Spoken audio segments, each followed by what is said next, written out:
fungsi pengunyahannya. Kan kita tahu ya Mbak, gigi depan fungsinya salah satunya kan.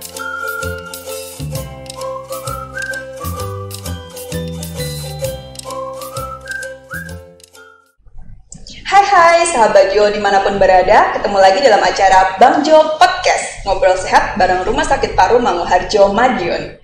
Dalam 15 menit ke depan, saya Juwita akan menemani sahabat Jo semuanya untuk mengikuti podcast kita yang menghadirkan narasumber terpercaya di bidangnya. Tema kita pada hari ini adalah sikat habis gigi gigis pada anak. Bersama kita sudah hadir narasumber yang sangat ahli di bidangnya, yaitu Dr. Gigi Zulfa Fitri, yang tentunya berpraktek di Rumah Sakit Paru Manguharjo Madiun. Langsung kita sapa ya. Halo dokter. Halo, Mbak. Iya, gimana kabarnya? Alhamdulillah baik. Mbak apa kabar? Alhamdulillah baik juga. Baik, Ya. Jadi dok, hari ini kita akan bahas apa nih? Oh ya, hari ini kita akan membahas suatu masalah yang banyak sekali terjadi di lingkungan kita, Mbak. Mungkin Mbak ponakannya Mbak, atau mungkin anak teman-temannya Mbak, itu pasti punya masalah ini nih, yaitu adalah gigi gigis. Gitu. Jadi kita langsung saja ya. Jadi dok, gigi gigis itu apa sih maksudnya? Jadi gigi gigis itu kalau dalam bahasa medisnya kami itu sebutannya adalah early childhood caries atau gigi berlubang yang terjadi pada anak-anak, Mbak. Biasanya terjadi pada usia di bawah 3 tahun. Jadi giginya anak-anak di bawah 3 tahun itu biasanya Mbak yang hitam-hitam itu pernah lihat kan ya? Yeah. Nah itu yang namanya gigi gigis atau early childhood caries, singkatannya ECC. Jadi kerusakan yang terjadi pada gigi anak di bawah 3 tahun, di mana kerusakannya itu dia bersifat cepat dan juga masif seperti itu. Oke dok, jadi gigi gigis itu dalam bahasa medisnya disebut karies ya? Atau Iya. pada anak early Childhood karies. Terus untuk selanjutnya penyebabnya itu pasti dok? Oke, jadi untuk penyebabnya pada garis besarnya sih Mbak, pada dewasa maupun anak penyebab utamanya sama, yaitu adanya plak gigi. Plak gigi itu adalah suatu lapisan pada gigi yang dia isinya ada sisa makanan dan juga ada kuman. Nah, sisa makanan yang ada di plak itu jadi makanannya si kuman itu. Jadi si kumannya kalau ada sisa makanan yang nggak dibersihkan, dia senang tuh Mbak. Dia akan mendapatkan makanan, akhirnya dia tambah semakin kuat, semakin banyak dan semakin merusak gigi itu. Jadi hitam ya dok ya? Iya, seperti itu. Dan juga ditambah ada faktor-faktor lain tuh Mbak, seperti mungkin kebiasaan menjaga kebersihan rongga mulut yang kurang, faktor keturunan, seperti itu juga berperan penting pada faktor terjadinya lubang. Ya dok, tadi kan definisinya sudah, terus penyebabnya kan sudah, ada kuman tadi ya, dan sisa makanan. Lalu mekanismenya sendiri bagaimana sih dok? Dari sisa makanan ada, sampai kumannya itu juga ada, sampai terbentuknya karies gigi. Oke. Jadi pada dasarnya ada empat hal yang sangat berperan dalam proses terjadinya karies gigi itu Mbak. Yang pertama yaitu ada kuman yang biasanya disebabkan oleh bakteri seperti itu. Kemudian yang kedua ada faktor makanan. Jadi pemilihan kita terhadap jenis makanan atau minuman yang kita konsumsi itu sangat berpengaruh terhadap terjadinya karies gigi. Makanan-makanan yang manis, lengket, lunak itu dia cenderung lebih bisa menyebabkan karies gigi daripada makanan yang lebih tidak manis atau mengandung gula yang sedikit atau yang berserat, itu lebih baik seperti itu. Kemudian faktor yang ketiga adalah adanya host atau diri kita sendiri dan juga gigi kita. Oke. Jadi Mbak mungkin pernah tahu tuh seperti ibu-ibu nih biasanya ya, mereka membandingkan anak-anak mereka. Loh, anakku sama-sama usia 2 tahun, sama-sama makanannya juga sama, pembersihannya juga sama, tapi yang ini giginya sehat, yang ini kok giginya lubang ya, kenapa? Nah itu salah satu faktor yang berperan itu adalah host tadi, gigi. Jadi terkadang pada masa kehamilan, pada ibu-ibu mereka mengkonsumsi kurang kalsium, itu juga menyebabkan gigi anak yang terbentuk itu lebih lemah, jadi dia lebih mudah terkena karies dibandingkan dengan anak yang satunya. Mungkin asupan kalsium selama kehamilan dia cukup, jadi gigi dia lebih kuat dan lebih tahan terhadap karies seperti itu. Oke dok, tadi kan definisinya sudah, terus penyebabnya kan sudah ada kuman tadi ya dan sisa makanan. Lalu mekanismenya sendiri bagaimana sih dok? Dari sisa makanan ada sampai kumannya itu juga ada sampai terbentuknya karies gigi. Oke. Jadi pada dasarnya ada empat hal yang sangat berperan dalam proses terjadinya karies gigi itu Mbak. Yang pertama yaitu ada kuman yang biasanya disebabkan oleh bakteri seperti itu. Kemudian yang kedua ada faktor makanan. Jadi pemilihan kita terhadap jenis makanan atau minuman yang kita konsumsi itu sangat berpengaruh terhadap terjadinya karies gigi. Makanan-makanan yang manis, lengket, lunak itu dia cenderung lebih bisa menyebabkan karies gigi daripada makanan yang lebih tidak manis atau mengandung gula yang sedikit atau yang berserat itu lebih baik seperti itu. Kemudian faktor yang ketiga adalah adanya host atau diri kita sendiri dan juga gigi kita. Oke. Jadi Mbak mungkin pernah tahu tuh seperti ibu-ibu nih biasanya ya, mereka membandingkan anak-anak mereka. Loh, anakku sama-sama usia 2 tahun, sama-sama makanannya juga sama, pembersihannya juga sama, tapi yang ini giginya sehat, yang ini kok giginya lubang ya, kenapa? Nah itu salah satu faktor yang berperan itu adalah host tadi, gigi. Jadi terkadang pada masa kehamilan, pada ibu-ibu mereka mengkonsumsi kurang kalsium, itu juga menyebabkan gigi anak yang terbentuk itu lebih lemah. Jadi dia lebih mudah terkena karies dibandingkan dengan anak yang satunya, mungkin asupan kalsium selama kehamilan dia cukup, jadi gigi dia lebih kuat dan lebih tahan terhadap karies seperti itu. Nah, dan faktor yang terakhir adalah waktu. Perlu digarisbawahi bahwa sebenarnya gigi berlubang itu adalah proses demineralisasi atau jadi pelepasan mineral dari gigi, yang mana kalau ada mineral yang lepas dari gigi akan membuat gigi lemah. Dan juga ada proses remineralisasi. Jadi di dalam air liur kita itu sebenarnya ada mineral-mineral yang dia bisa menghentikan proses terjadinya Demineralisasi. Terjadinya karies gigi itu tadi Mbak. Jadi demineralisasi, remineralisasi, dia tuh terjadinya terus-menerus secara bergantian. Kalau seumpama demineralisasinya atau pelepasan mineral dari gigi lebih besar daripada proses penempelan mineral ke gigi, itu akan menyebabkan gigi lebih cepat terjadi karies seperti itu. Jadi 4 faktor ini mereka saling berhubungan erat dalam menimbulkan karies seperti itu. Juga ya? Iya, ribet memang ya. Jadi dok, untuk dampak dari karies gigi sendiri atau bahasa awamnya gigi gigis, itu pada anak itu sendiri apa dampaknya ke depannya? Dampaknya sebenarnya sangat banyak ya Mbak ya, sangat besar. Jadi dampaknya itu nggak cuma sekedar sakit gigi terus anaknya nangis tuh nggak. Ternyata dampaknya itu bisa sampai ke panjang sampai ke masa yang akan datang pada anak itu. Jadi yang pertama mungkin pernah dengar ya 1000 hari pertama kehidupan, di mana salah satunya kan juga anak-anak usia balita itu juga masih terhitung 1000 hari kehidupan pertama ya Mbak ya. Jadi ketika pada masa awal perkembangan anak itu kok sudah terganggu kesehatan giginya, itu juga bisa menyebabkan gangguan di masa mendatangnya. Ya, jadi kalau seumpama anak itu giginya gigis, terus akhirnya kan giginya hilang atau mungkin terpaksa dicabut, akhirnya satu, anak itu secara estetik bisa menimbulkan ketidakpercaya dirian. Nah, ya kan, akhirnya si anak itu mungkin malu untuk bersosialisasi, males mau ngomong atau mau main sama teman-temannya karena dia merasa kok aku jelek sih, kok aku nggak punya gigi sih, kayak gitu kan. Terus yang kedua, kalau kita kehilangan gigi, terganggu juga fungsi pengunyahannya. Kan kita tahu ya Mbak, gigi depan fungsinya salah satunya kan untuk menggigit atau memotong makanan. Nah, seperti itu. Kemudian juga ada gangguan terhadap fungsi bicara. Nah, kita bisa bicara lancar nih, huruf A sampai dengan Z karena salah satu peran dari gigi yang masih ada di dalam rongga mulut kita. Juga ada peran lidah, peran pipi, semua itu berperan. Jadi kalau seumpama kita kehilangan salah satunya, bisa menyebabkan gangguan fungsi bicara, seperti itu. Kemudian masih banyak lagi ya sebenarnya, nggak apa-apa nih diterusin. Satu lagi deh. Satu lagi ya. Ya. Jadi yang salah satunya yang paling sering kita temui juga namanya maloklusi. Jadi ketika seorang anak kehilangan gigi terlalu awal, dia akan menyebabkan giginya morak-marik gitu bahasa Jawanya. Oh ya, jadi agak maju. Iya, betul. Gitu ya, Bisa bahasa Jawanya. Jadi giginya ada yang seharusnya lurus, dia ada yang lebih ke depan, atau yang satu ke depan, yang satu ke belakang, atau di belakang semua. Itu kan bikin kurang estetik juga. Yang itu tadi timbul, yang itu bisa mempengaruhi psikologis anak itu tadi juga.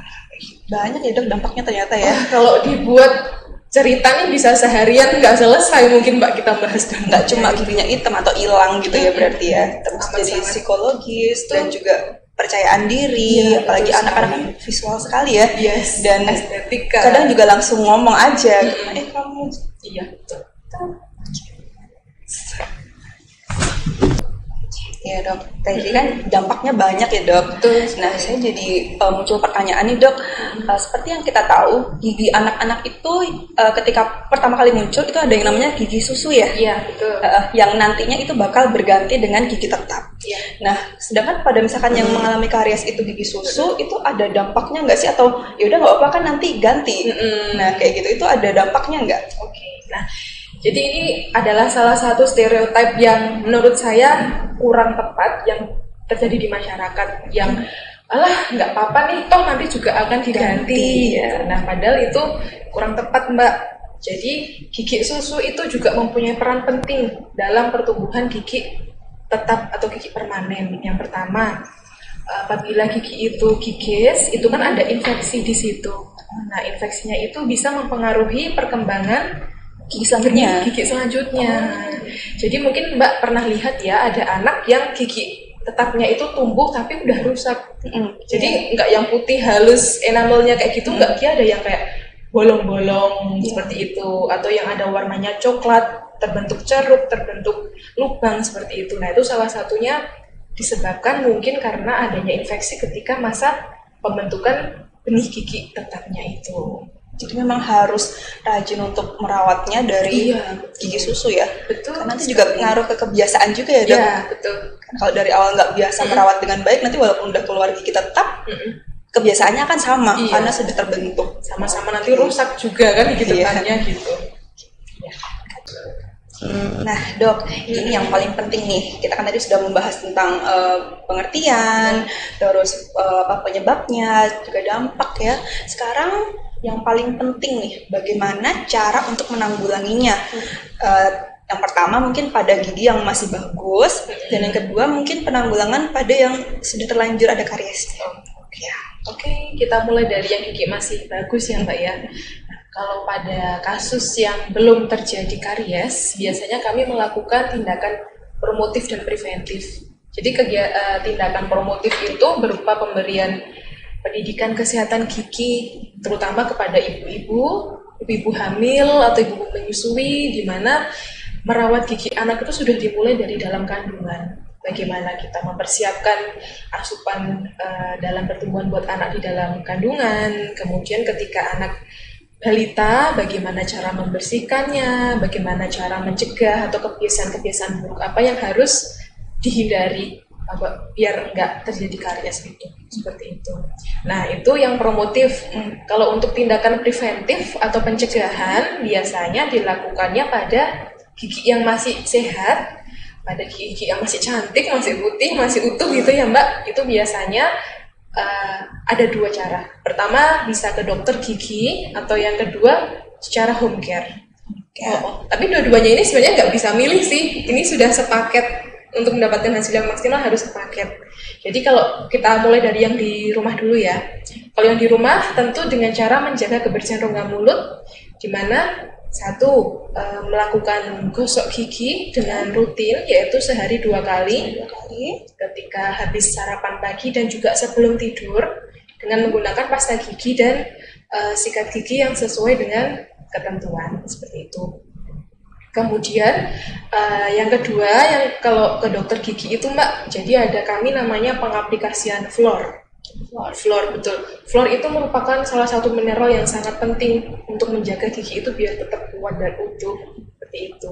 Kemudian ada namanya juga fissure sealant. Nah, ini mungkin agak asing ya, fissure sealant gitu ya.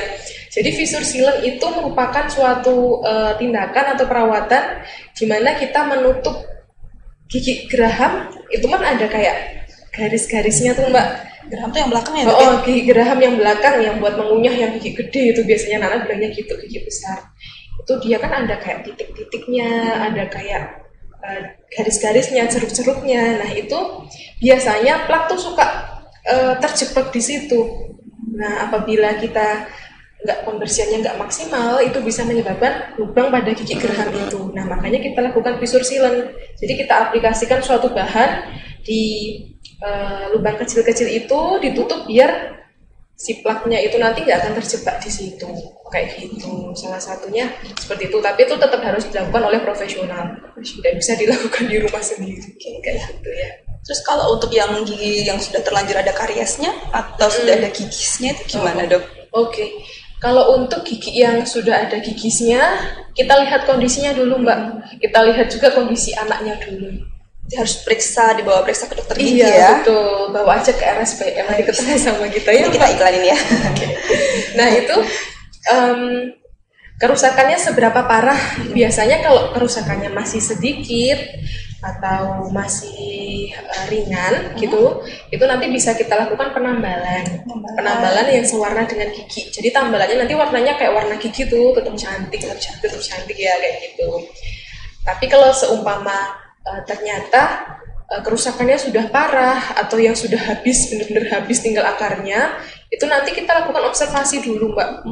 Apakah dia perlu dilakukan pencabutan sekarang atau pencabutan di masa mendatang seperti itu. Jadi tetap harus ke dokter gigi untuk menentukan perawatannya itu seperti apa. Kalau giginya tuh berganti dari gigi susu ke gigi tetap tuh biasanya usia berapa ya dok? Nah itu setiap gigi punya waktu sendiri. Cuman umumnya gigi dewasa tumbuh itu rata-rata usia 6-7 tahun itu diawali sama gigi geraham atau gigi depan. Seperti itu berarti seri. Iya. Dan harus kelas 1 yang itulah harus jaga gigi susu sebaik mungkin sampai anak usia SD. Iya, minimal lah ya. Iya, minimal sampai gigi tetapnya dia mau tumbuh seperti itu. Memang pekerjaan yang berat tapi memang harus, karena tadi dampaknya banyak ya dok ya. Dampaknya banyak. Iya. Terus kalau untuk anak-anak sendiri biasanya perlu kita bawa ke dokter gigi itu berapa lama jangka waktunya dok? Periksa gigi lah berapa lama? Nah, maksudnya mulai pertama kali atau? Pertama kali. Jadi kalau misalnya giginya sehat, itu perlu periksa ke dokter gigi atau tidak? Oh iya, oke. Kunjungan rutin gitu. Oh iya, oke. Oke, jadi kalau untuk pertama kali, saya biasanya menyarankan orang tua itu, pasien-pasien saya itu untuk sedini mungkin anaknya dibawa ke dokter gigi, walaupun dia cuma seperti bermain untuk memperkenalkan bahwa ini loh ke dokter gigi, enggak menakutkan, enggak sakit, enggak serem kayak gitu. Jadi si anak akan terbiasa dengan kondisi di dalam ruang gigi yang mana kan stereotipnya kan serem ya Mbak ya, ke dokter gigi juga suntik serem gitu, enggak seperti itu. Jadi sebisa mungkin sedini mungkin dibawa ke dokter gigi, terutama kalau giginya sudah tumbuh seperti itu.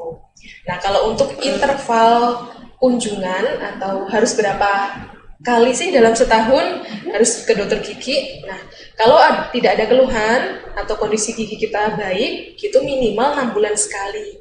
6 bulan sekali ke dokter gigi. Tapi kalau selama ada keluhan, silahkan langsung ke dokter gigi. Jangan ditunda-tunda. Takutnya nanti kerusakannya semakin parah, semakin ribet juga nanti perawatannya dan juga semakin high cost juga. Seperti itu. Iya dok, berarti nanti mulai awal tumbuh gigi ya? Iya. Kita mulai bisa periksakan ke dokter gigi. Iya, betul. Nah dok, sekarang saya mau tanya tentang gosok gigi.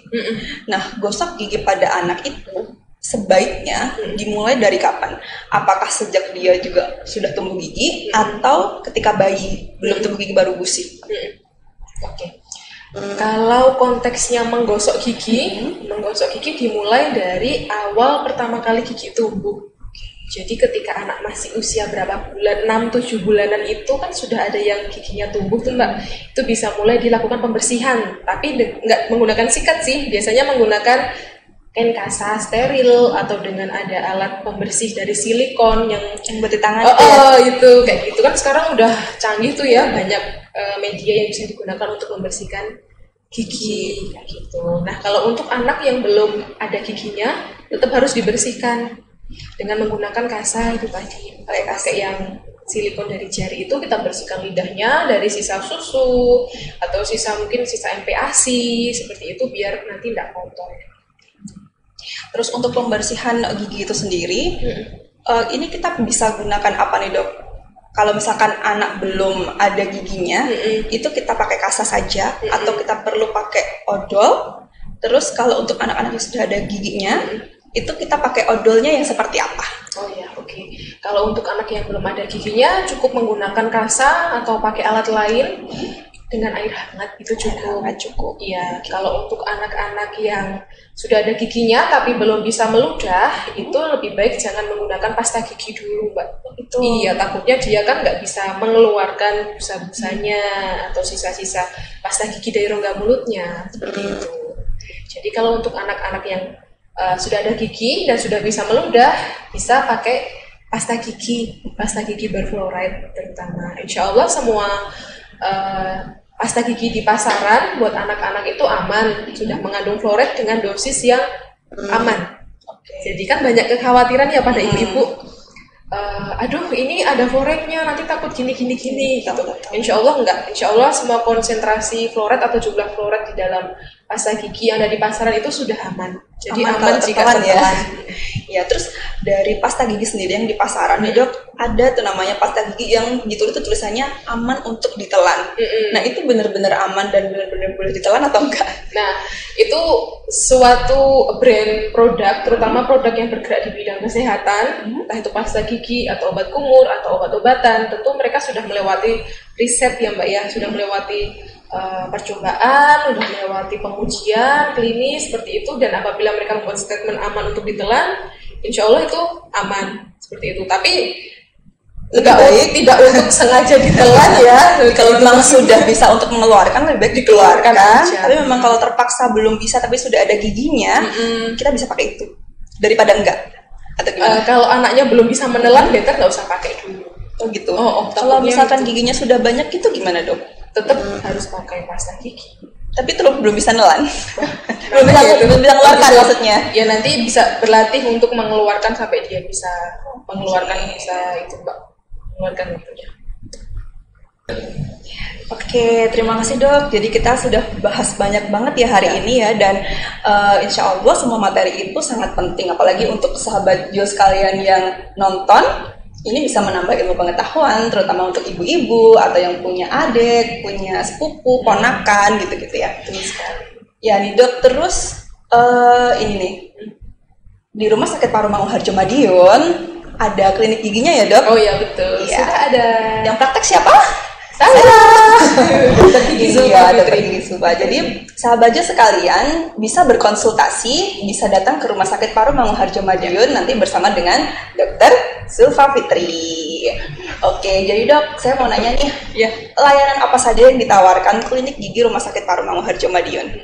Oke, untuk pelayanannya kita melayani insya Allah secara komprehensif, sudah lengkap ya Mbak ya, mulai dari promotif, konsultasi biasanya promotif kayak gitu, preventif untuk pencegahan, kuratif itu biasanya seperti pembersihan karang gigi, penambalan seperti itu, pencabutan gigi, dan juga rehabilitatif itu seperti pembuatan gigi tiruan, pembuatan mahkota, seperti itu bisa. Keren sekali. Ya. Jadi sahabat sekalian jangan ragu untuk datang ke sini untuk jam buka klinik giginya, nanti bisa dilihat di Instagram kita ya.